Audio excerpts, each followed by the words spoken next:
Assalamualaikum warahmatullahi wabarakatuh.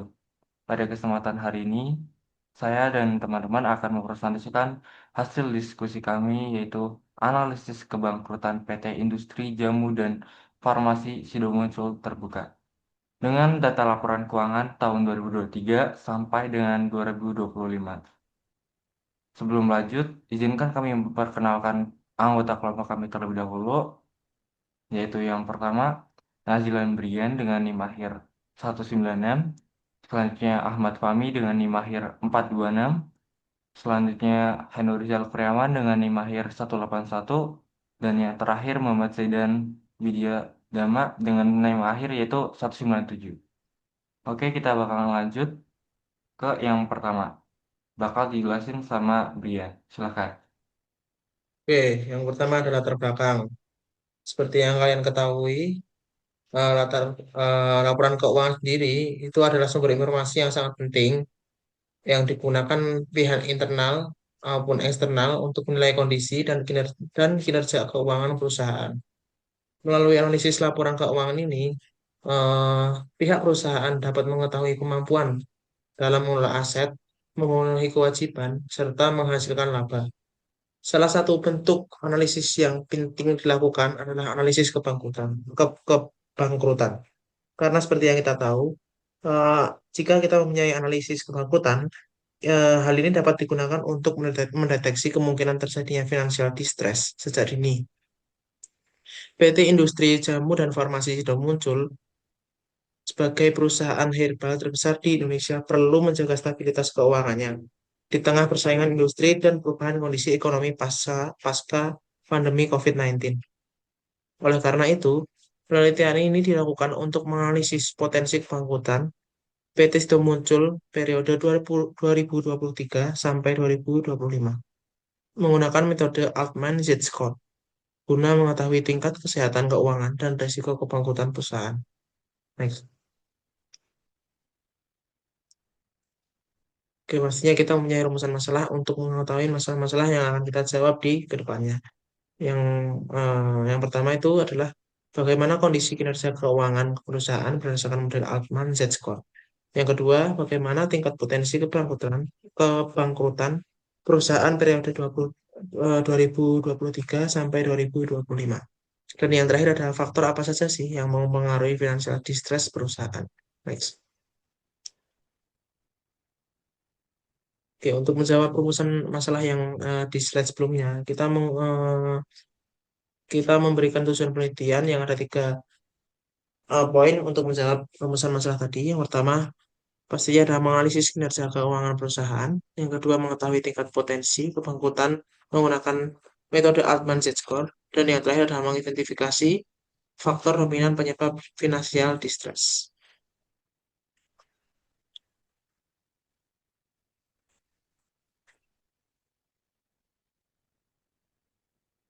Oke, kita ke profil perusahaan. Profil perusahaan yang sudah muncul ini, awal mula pendiriannya itu perusahaan Sido Muncul ini bergerak di bidang obat herbal, suplemen kesehatan, makanan dan minuman kesehatan, serta farmasi. Perusahaan ini didirikan pada tahun 1951 di Yogyakarta dan berkembang menjadi salah satu produsen jamu terbesar di Indonesia. Dengan ini kode emitennya itu adalah Sido. Next. Oke, di sini mereka mempunyai beberapa produk unggulan dan kami memberikan dua contoh seperti itu angin dan kuku Bima Energi. Oke, untuk produknya itu kalau angin sendiri itu produk herbal yang bentuk cair yang biasanya digunakan untuk meredakan gejala-gejala flu sih. Untuk yang kuku Bima sendiri itu produk minuman suplemen penambah energi yang mengandung vitamin. Ini biasanya untuk membantu menjaga stamina dan mengurangi rasa lelah. Oke, next.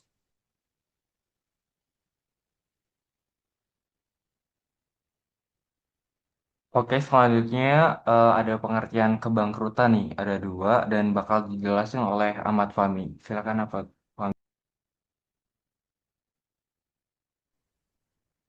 Terus selanjutnya ada pengertian kebangkrutan. Nah, kebangkrutan ini kondisi ketika perusahaan tidak mampu memenuhi kewajiban atau keuangan utang atau utangnya kepada kreditur, sehingga kegiatan operasional perusahaan terganggu bahkan dapat terhenti.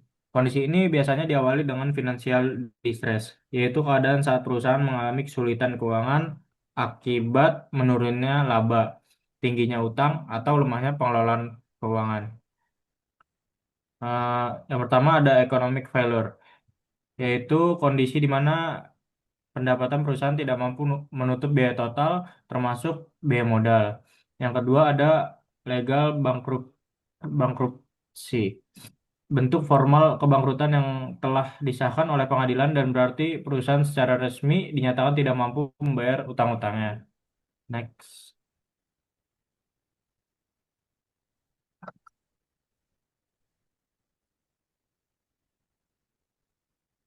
Terus ada faktor penyebab kebangkrutan. Yang pertama ini faktor dari faktor umum. Yang pertama ini ada ekonomi. Faktor ekonomi dapat mempengaruhi kondisi keuangan perusahaan seperti inflasi, perubahan suku bunga, fluktuasi nilai tukar, serta kondisi daya beli masyarakat. Kondisi makroekonomi yang tidak stabil dapat memperburuk kondisi keuangan perusahaan, terutama pada masa pemulihan pasca pandemi. Terus ada dari teknologi. Perkembangan teknologi dapat membantu perusahaan dalam produksi, distribusi, dan pemasaran. Namun apabila penerapan teknologi tidak direncanakan dengan baik, biaya investasi dan pemeliharaan teknologi dapat menjadi beban bagi perusahaan. Biasanya ada dari regulasinya. Kebijakan pemerintah seperti aturan terkait standar produksi, eh, obat herbal, izin edar, pajak, tarif impor bahan baku, dan regulasi industri farmasi dapat mempengaruhi kegiatan operasional perusahaan. Next, selanjutnya ada dari faktor internal. Yang pertama itu ada lemahnya pengelolaan keuangan, kedua ada penggunaan utang yang terlalu besar, ketiga ada pengendalian biaya yang kurang efektif, keempat kesalahan dalam pengambilan keputusan bisnis, yang terakhir pengelolaan modal kerja yang kurang baik. Next. Oke, faktor penyebab kebangkrutan yang terakhir yaitu faktor eksternal. Yang pertama, pelanggan atau konsumen. Perusahaan perlu memahami kebutuhan dan perilaku konsumen agar tidak kehilangan pasar. Jika produk perusahaan tidak lagi sesuai dengan kebutuhan konsumen, maka penjualan dapat menurun dan berdampak pada kinerja keuangan. Kedua, ada pemasok. Hubungan dengan pemasok juga berpengaruh terhadap kelancaran operasional perusahaan. Kenaikan harga bahan baku, kenaikan harga bahan baku atau keterlambatan pasokan dapat meningkatkan biaya produksi dan menekan laba perusahaan. Yang terakhir ketiga ini ada pesaing. Pesaing yang semakin ketat dapat menjadi tekanan bagi perusahaan jika pesaing mampu menawarkan produk yang lebih inovatif, lebih murah, atau lebih sesuai dengan kebutuhan pasar. Maka perusahaan dapat kehilangan konsumennya.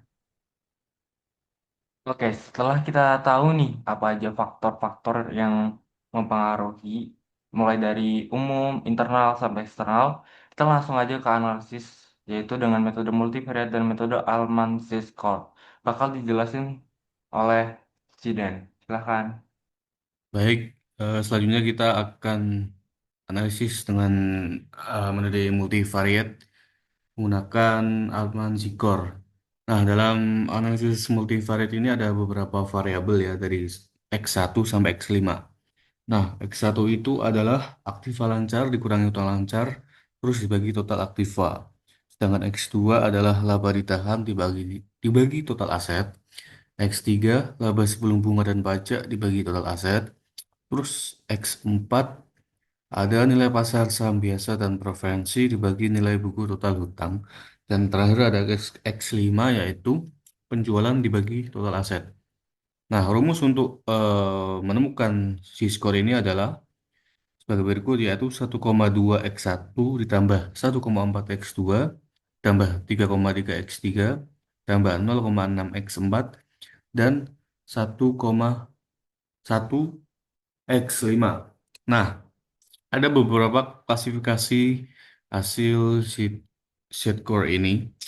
Jika nilai Z-core ini kurang dari 1,81, artinya perusahaan itu berpulang besar untuk mengalami kebangkrutan. Sedangkan jika Z-score-nya lebih dari 2,99, artinya perusahaan berpulang kecil untuk mengalami kebangkrutan. Nah, jika Z-score-nya berada di antara 1,81 sampai 2,99, artinya perusahaan itu berada di dalam area yang ambigu atau gray area. Selanjutnya kita akan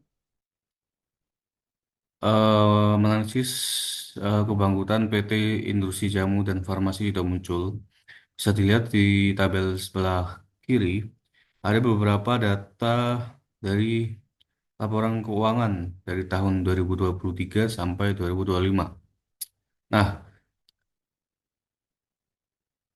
selanjutnya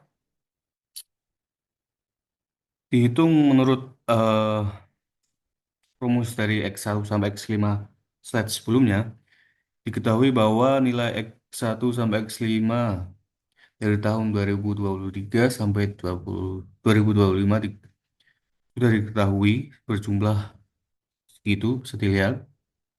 Nah, dengan mengetahui nilai variabel X1 sampai 5, kita bisa menghitung nilai Z-score-nya. Yang diketahui bahwa nilai Z-score pada tahun 2023 adalah 2,89. Terus 2024 adalah 3,28 dan 2025 adalah 3,48.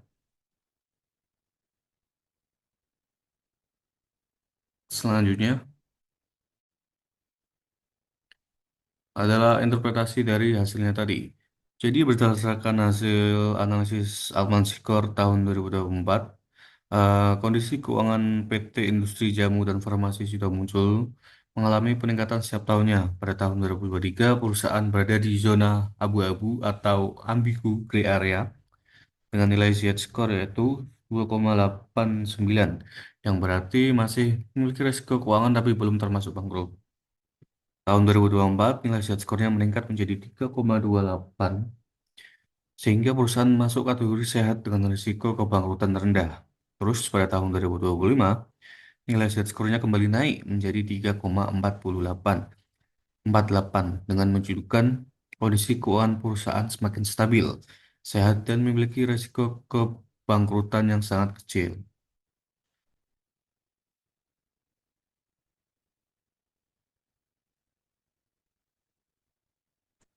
Oke, kita udah sampai di bagian akhir nih, yaitu kesimpulan.